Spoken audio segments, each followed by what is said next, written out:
Bill, give us some insight about Lyndon Johnson and his times, and you know whether he was a president for that period of time or not. Well, the first thing you have to remember about Lyndon Johnson is that he did his best work in the early part of his career and at the pinnacle of his career in the Congress off camera. I mean, his great power was to persuade that lone dissenting senator to give him your vote, to come halfway to his side and he'd come halfway to your side. So personal persuasion, one-on-one, lapel to lapel. This is the way that Lyndon Johnson worked. And he could do it by unleashing the full range of his personality on you without any fear that this very uncaring alien creature called a camera was going to somehow distort what he was doing or record it even so it could be misinterpreted. So Johnson he would have been totally comfortable sitting here with you, putting his hand on your knee and bringing you around to vote for this act or that act or to make some compromise. But the moment the camera came in, it was an intruder. It was going to capture his technique. It was going to enable him to be deconstructed in a way that would disarm the next person he saw. So the camera was always an uncomfortable presence with Lyndon Johnson. It was the alien. It was the other. It was the person it was the instrument that was going to display what it was his great strength. And so he never felt comfortable with the camera. And he came out of that world of the Senate in the 1950s when getting 51 votes in the Senate was a major accomplishment, and winning consensus on issues required the most intense and intimate kind of politics. The 60s brought politics on a grand stage. It brought politics as theater. And it wasn't enough to be the seducer in the 60s. You had to be John Wayne. You had to be Carlton Heston in politics. You had to be a grand actor in politics, because politics suddenly became a sprawling stage, like the Aida, the opera, when all the extras come pouring onto that stage. That was the politics of the 60s. And Lyndon Johnson wasn't prepared for that kind of politics. Mass politics were not Lyndon Johnson's training or forte, his temperament, or his environment. He was a man given to consensus, which he created in the Senate. He was a man given to persuasion, which he employed in the Senate. He was a man given to compromise, to never getting or giving the whole loaf. So then the 60s come along, and as Gabriel said in James Weldon Jones' great play, Green Pastures, everything that's tied down is coming loose. And Johnson was bewildered by it. This was a time of sharp contradictions in American life, of individual freedom on the one hand, the free speech movement. I want to look up someday what Lyndon Johnson was doing on the day that Mario Savio went on the steps of the Berkeley campus and launched the free speech movement by talking about human beings being caught in the machine and terms and language, Marcusean terms and language that would never have resonated with Lyndon Johnson. It was a time of great clash and conflict, and that was not Johnson's world. His world was building consensus and building agreement and striking compromises and winning members of the Senate over one by one and creating consensus. And the consensus was breaking up in America in the 1960s. He was, by temperament, superbly qualified to be the greatest legislator of all time. But by temperament, he was not prepared to be the president riding the elephant in the triumphant march of Aida. And so the passions and turmoils, the conflicts and contradictions, the clashes of the 1960s were just baffling to him. I mean, he was a creature of the Depression and World War II. for journalists to report atrocities in World War II was considered almost, I mean, you could go through the whole of the Second World War, as the American public did, and never see the body of an American soldier. It was self-censorship throughout the world of television, of news reels, and newspaper photography editors.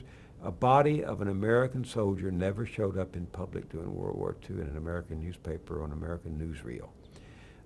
And suddenly you were seeing bodies not only of American soldiers in Vietnam, but bodies of civilians who were killed. You saw the famous scene with Morty Safer's crew recording the Marines burning down the huts in China, and this Johnson recoiled that this was unpatriotic. You don't do this sort of thing in a war. All on television. Yeah, and you saw riots in the street, and Watts in Detroit, and Rochester, New York. What is this? I mean, people didn't do this. Lyndon Johnson couldn't understand when the walls started tumbling. You're supposed to blow, Jericho blows his horn and the walls come tumbling down, but these walls were being crumbled by kids and students. And it was a world he didn't understand. Well, one of the things that he seemed to have an affinity for, though, and did understand, was a great story that was also during your beat as the press secretary, and that's the civil rights movement. And you've already stated something about this great speech that he made to Congress about it. What sorts of, can you recall of the kinds of things that you did as press secretary in your relationships with the press that furthered along this civil rights goal of the president? I mean, did you try to also help that struggle in the press from the White House? Try to. Well, I probably did. You're catching me at the moment, unable to make a connection on a detail. It could come to me later. But we understood that the American public was getting a new view of America from television. When Bull Connor turned the hoses and the dogs on the people in Alabama, on the civil rights demonstrators in Alabama, Lyndon Johnson knew that a new political reality was being born at that time, that in ways he didn't even quite understand, that this camera was becoming suddenly a greater teacher of American mores and American information than anything else ever had in his lifetime, except, for FDR on the radio, although FDR didn't make that many fireside speeches. He had a reputation for using radio to mold public opinion, which he did. But now public opinion was being molded in an impersonal way by cameras that were recording scenes and feeding them directly to the American people, where people could make up their own mind what they thought about an incident, about an affair, about an event. And Johnson suddenly knew that the camera was the new player in American politics. Now, he saw it as a virtue in the beginning of the civil rights movement, because he would never have been able to convince the American people of how blacks were being treated in this country if it hadn't been for the camera showing the reality of Birmingham and Selma and places like that. So suddenly, in the transaction of politics, there was new transformational agent, and it was television. It could take what people saw and transform it into opinions, prejudices, or aspirations on the part of ordinary people, the voting public out there, that could be both a detriment, as in the case of Vietnam and the burning huts, or an attribute in the case of the civil rights. Johnson could see that suddenly it wasn't just a political argument that he had to make, it was a moral argument, that you don't do this to people. You don't turn water hose on them, and you don't turn dogs on them when all they're after is the right to vote. And suddenly he had an uncanny awareness of the power of this medium to change American politics. He could not himself adapt to it. He tried it, but the harder he tried, the more he seemed to be trying, and the less believable he seemed to be. Some of the worst moments in Johnson's career were on television when he was caught, being condescending or being too saccharine or exaggerating. Johnson often exaggerated. All politicians exaggerated in the period of the stump. And that was how you convinced people, with hyperbole and exaggeration. You couldn't speak to 4,000 people on a hot summer day in Texas without benefit of a microphone and be conversational, subtle, intimate, or seductive. And those are all the wiles of the effective politician today on television. Well, within the administration, there was this great tension, wasn't there, between the White House, what the White House wanted to do with civil rights and was trying to do, their goals and so forth, with what J. Edgar Hoover and the FBI was trying to do. Were you caught in the middle of that? Well, I was involved in the story.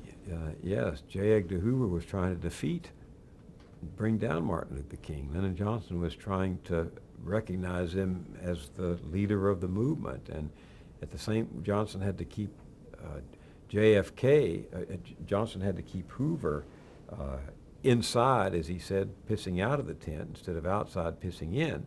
At the same time, he had to ally himself with Martin Luther King, who was the undisputed leader of the civil rights movement, and that conflict between his need to keep Hoover involved and King intact was a source of great conflict in our administration. How were you involved with Hoover on this? You said that you were in the middle, or I said were you in the middle, and you said yes, you were. Did you have to handle the FBI in any way as a president? Well, there was a period of time when Walter Jenkins had to retire from the White House. Johnson appointed me chief of staff in Walter's place, and all the documents and materials that had been going to Walter Jenkins suddenly were shifted to my desk, and I was supposed to be the one to deal with them as you were supposed to deal with them. And so some of the reports about Martin Luther King came across my desk. There was one later controversial, in which attached to the back of it were some of the activities of some of the reports on Martin Luther King's sexual event. Lyndon Johnson asked me to pass those to the National Security Council. Why? Because Johnson was banking everything on Martin Luther King. And if it were suddenly, if he built the movement with King, and he allowed King King was the leader of the movement, and suddenly it was seen to be, as J. Edgar Hoover thought, that Martin Luther King was an agent of the Communist Party, or Martin Luther King was a promiscuous philanderer, then the whole movement would come undone. And LBJ and the administration and Martin Luther King and the movement would be destroyed, and that the South would be set back 100 years. And so he wanted the members of the National Security Council to know what the FBI was reporting about Martin Luther King. And this document was circulated, marked highest classification, top secret. It never leaked. Not one member of the National Security Council did anything with it but read it and file it away. It didn't cause Lyndon Johnson to back away from supporting Martin Luther King. To the contrary, he pressed ahead and embraced King and became his biggest backer. But he never wanted to be blindsided, and he didn't want the movement to be blindsided, and he didn't want Hoover to be able to say to John Stennis and James Eastland and the other racist, segregationist red baiters from the South, he didn't want J. Edgar Hoover to say, I know something that the president knew about this, and he didn't do anything about it. So that was part of the constant struggle between our better and higher angels in Washington to make sure that we did the right thing regarding the civil rights movement. And the Johnson White House, nobody in the Johnson White House, nobody on the National Security Council ever once acted indiscreetly with that information. We're talking about the power of the media you know, the Oliver Stone version of the Kennedy assassination, and then Lyndon Johnson and so forth, and all of the conspiracy theories going around. While we're talking about Johnson, what is your thought about all the conspiracy theories of the Kennedy assassination? I mean, where do you stand on the Kennedy assassination? What do you believe happened? I believe that Lee Harvey Oswald killed John F. Kennedy, and that he did it alone. We had no evidence to the contrary. We had no, I mean, there were all kinds of speculations and investigations and all of that, but I never, and Lyndon Johnson could well, in a moment with a senator, or in a moment with a friend, or in a moment with a confidant, or even a stranger, muse aloud about other possibilities, but I never heard a serious suggestion on the part of Lyndon Johnson that he thought it was anything but what the Warren Commission reported. Nor did I. Mm-hmm. Nor did I. And I think Posner's book, Case Closed, I forget the name of Yes, it, Case Closed. pretty well brings that to a conclusion. What Oswald was doing with other people, and what the labor, I mean, the mafia was doing, who knows? Mm-hmm. Mm-hmm. Who knows? He never expressed that he thought Castro was behind it. Did you ever hear him? He would muse on several possibilities, but they were always just mind games, you know, just speculation. We all wondered. Go back to Vietnam for just a second here. How did your own position about Vietnam, did it evolve while you were press secretary? Yeah, the Vietnam was just something out there. It was a black cloud on the far horizon when we took over. I mean, there was a lot of talk in the early 60s. I remember at the Peace Corps, we circulated a copy of Walt Rostow's famous speech to the school in North Carolina about the threat of guerrilla warfare, and that the United States would be having down the road to confront guerrilla warfare around the world. And it just was sort of assumed. But this black cloud was never going to become a storm. We thought it would be taken care of some way, and it was, you know, Mike George Bundy and I wrote a speech for LBJ during the campaign of 1964. We seek no wider war. We believed it. I didn't believe Lyndon Johnson sought a wider war. I don't think Lyndon Johnson did seek a wider war. He was far more troubled by it than the rest of us were, as evidenced from the fact that on the afternoon of the election, when Oliver Quayle called me, Oliver Quayle was the pollster, and Oliver Quayle called me and said, it's going to be a huge landslide, bigger than FDR, in fact. And I said, can I tell the president that? And he said, yeah, you can tell the president that. It's going to happen. So I called the president out of the ranch about 4 o'clock in the afternoon, I think, election day. And he was very depressed. And I told him the good news. It's going to be a big victory.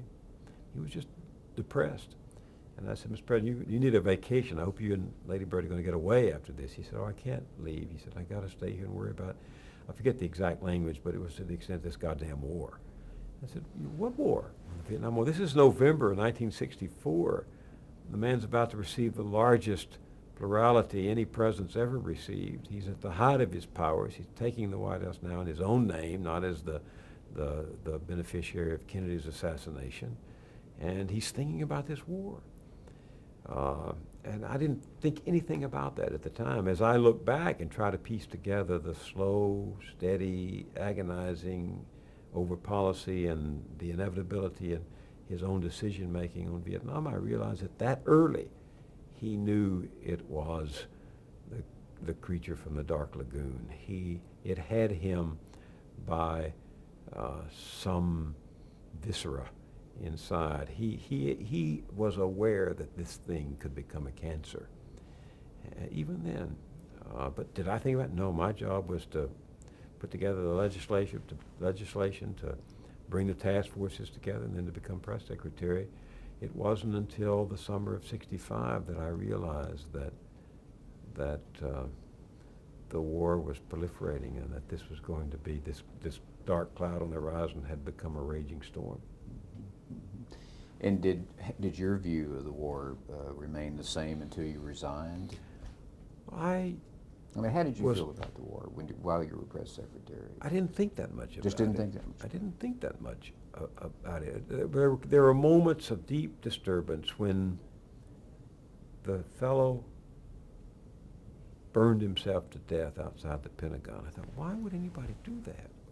What was he, just a nut, or what was it? It turns out he was I think a Quaker who was seeing the war develop in a way that I didn't see it developing, and he had immolated himself outside the Pentagon. There were the growing moods of the president as he struggled with this that bothered me. I thought the war, I believed what they told us, that what McNamara said, what Bundy said, that we had to do this because if we didn't, it would it would encourage the Chinese. I mean, I just accepted it as an intellectual rationale.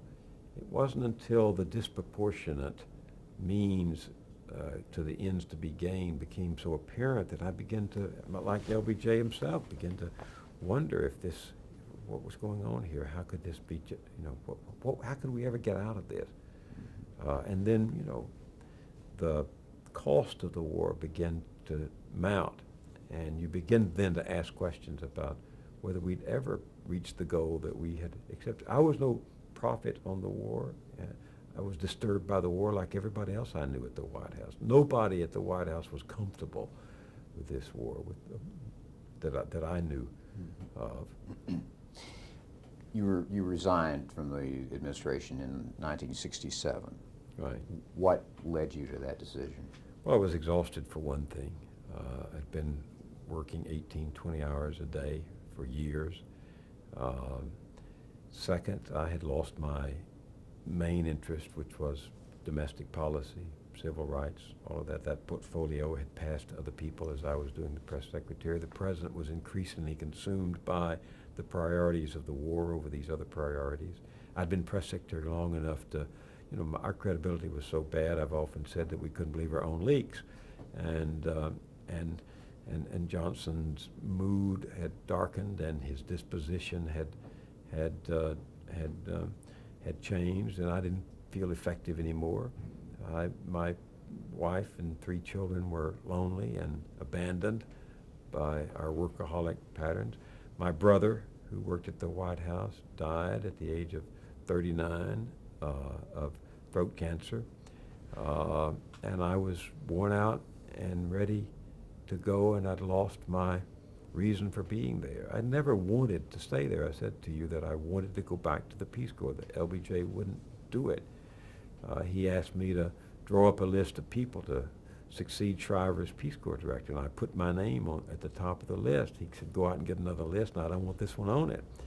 And he chose a friend of mine to be head of the Peace Corps because he knew I couldn't protest. And I was just exhausted and spent and cheerless and overstressed and worn out and ready to go. And I had this offer to come to New York and publish a newspaper, and I took it. There was some discussion in the press that it was a break with the president over Vietnam. I expressed my concerns to the president, but he was more concerned than I needed to be. I advocated an end to the bombing from time to time because I thought it was the best thing to do. But I didn't ever stand up and say this war is immoral or I can't speak for this war anymore. It just didn't make sense anymore, and what I was doing didn't make sense anymore. But I never was a moral agent on the war. I mean, I never threatened to resign over it. So you went from the White House and that job to where? Where did you go next? I became publisher of Newsday in New York, one of the largest suburban newspapers in the country. Now, how did that happen? The owner of the newspaper, the 2 owners were Alicia Patterson, who had been had been Joe Patterson's daughter at the Chicago Daily News and the Daily News here in New York. And she'd founded the newspaper with money from her husband, Harry Guggenheim. And she died unexpectedly at a relatively young age for a woman then. And he was bereft he was an old man. He was bereft of somebody to run the paper for him. he watched me on television. I never met him. He watched me on television, liked me on television, came to see me in August of 1965 and said, "I'd like for you to join me at the paper." I turned him down flatly. We had lunch at the Metropolitan Club. Then, 2 months later, my brother died, and everything just sort of, all the energy went out of me. I'd taken a trip to advance the president's trip to Southeast Asia, come back, spent one day, and got on the plane with him and took the same trip. And I was exhausted. And I picked up the phone when I got back and called Harry Guggenheim and said, "Is that offer still open?" He said, "Yes," and I took it. And this was 67? This was Thanksgiving of '66, and I left in January of '67. Oh, I see. Okay. What was your goal with the paper? I mean, what did you want to do with Newsday? Well, it was already a good suburban newspaper, and I wanted to make it better. I wanted to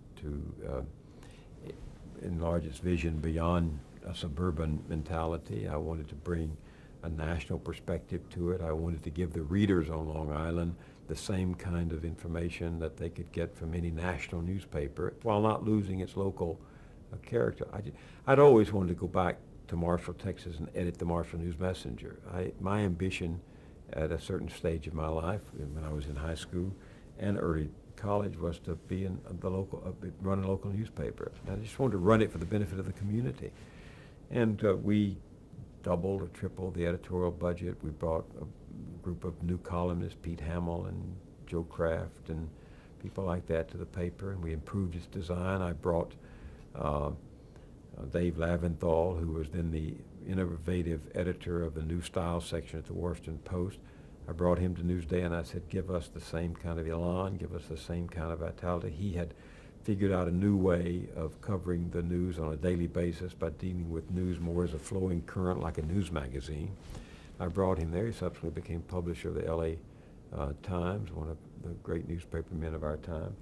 So I tried to enlarge its mandate, improve its editorial quality, and expand its circulation, and we did all of those in the 3 short years I was there. Why did you leave Newsday? Harry Guggenheim had 2 strokes and sold the newspaper. He reverted. He sold the newspaper to the Chandler family in L.A., thinking that it was Norman Chandler, who was a right-winger, running it, when it was really Otis Chandler, who was a very progressive Republican, running it. And part of the agreement was that he couldn't bring himself to fire me, so part of the agreement was he'd sell the paper and get rid of me. So he threw the baby out with the bathwater, you might say. And I left. Well, let's take a break here. Yeah, And I we'll think go we in- should take we'll a go into